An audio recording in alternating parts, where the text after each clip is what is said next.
today's guest is Bambi, and she is here to share with us about differences in her home and how to handle them in the family.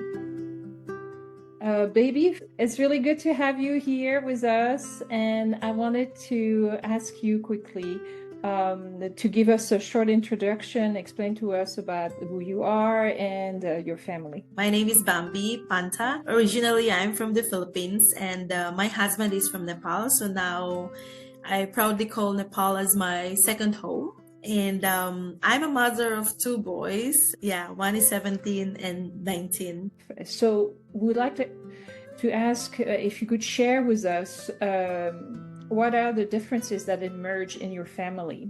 For example, in your expectations for one another, or your parenting styles, or even culture-wise. In Nepal, as a daughter-in-law, you are expected to serve your parents-in-law. Even you have household help, you still have to do that, right? So yeah, at the beginning, I felt like it was something that is not an obligation for me to do, but as a respect for my husband and my husband's family, and also as they are elders. So I thought, why not do it, right? When they come to our home, early in the morning, my parents-in-law will knock at the door and ask me to make breakfast.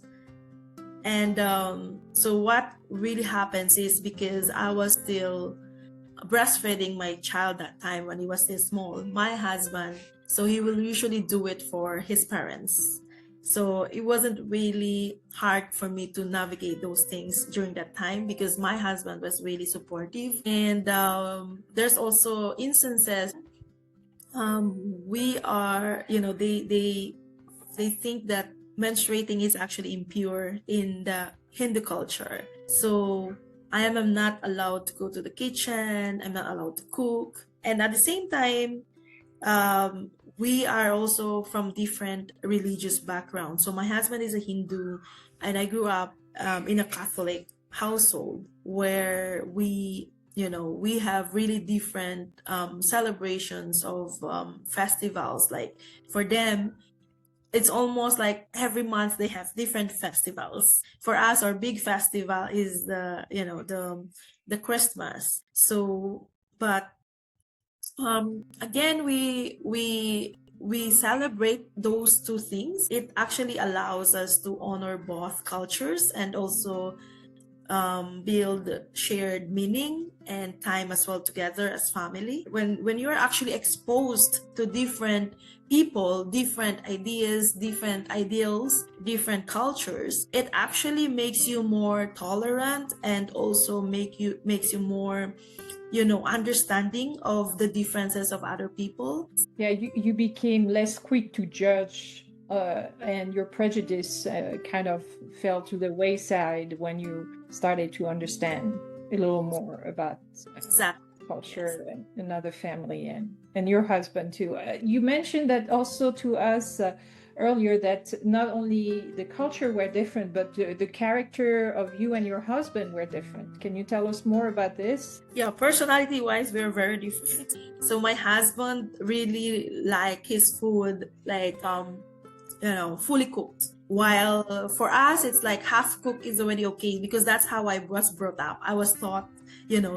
half cooked food is more nutritious than overcooked food. So that's what I was trying to implement in our home as well when we started our family life. But my husband didn't really like it, because he's used to fully cooked meal, right? And so like it felt like it was really personal to me, like it's like you don't like my cooking, you're rejecting my cooking, where my family back home really enjoy my cooking. They were praising my cooking, that it was really good, But here's now my husband, who's supposed to be, praising my food, that we expect that he will validate, that I'm a good cook.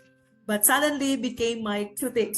So I couldn't really take it. Well, I guess it must have been hard, because like you said, you were praised for your cooking at your home, and suddenly you realize somebody was telling you, your own husband was telling you, I don't like your cooking. Yeah, it wasn't actually easy. It took time. As you grow together or live together, you learn each other's strengths, weaknesses, and what they like and not like, right? So we talk about it, and then I ask him, how do you really want it? But I also talk to him like how I wanted it. And so we realize that we just have to come to a common ground. Like, so probably sometimes, you know, I'll cook a full cooked meal, like a fully cooked meal.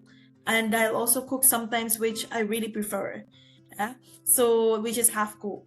Did you find any small rituals or mindset shift that helped you navigate those early years when you were, trying to understand your husband and where he was coming from and trying to find peace in your home? Before, whenever he says something, I usually get just angry and leave, the space.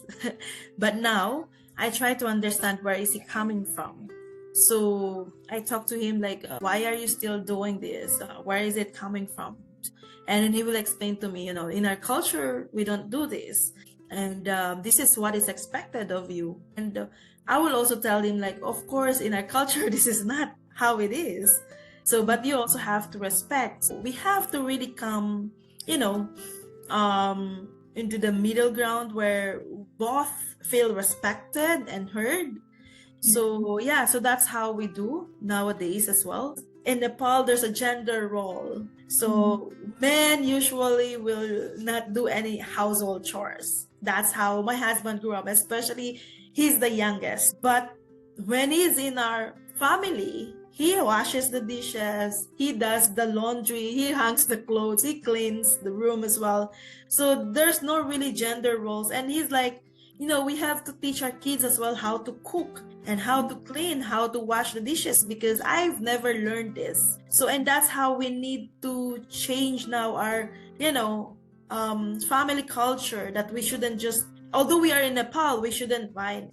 Thank you so much. You came to so many realization and deep insight. Can you just for the end of this conversation, give a few words of encouragement to new mothers, to new expecting moms or young mothers? Can you share a few words for us? So, harmony, as you said, doesn't mean agreement only, right? I believe it means learning to coexist with love and respect, compromising, and also complement each other's strength, right? So we have to complement, because no one is perfect.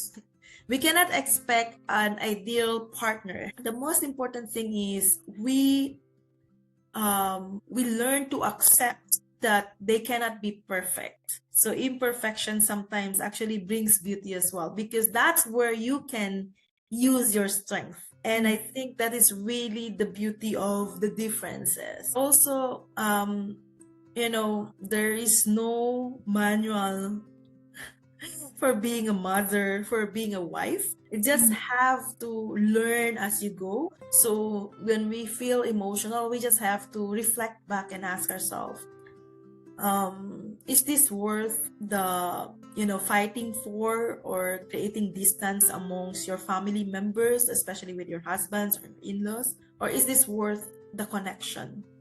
All right. So with that small reflection, we can actually turn the conflict or into understanding. Yes. So I think that's it. Just learn as you go. There's no perfect formula for this.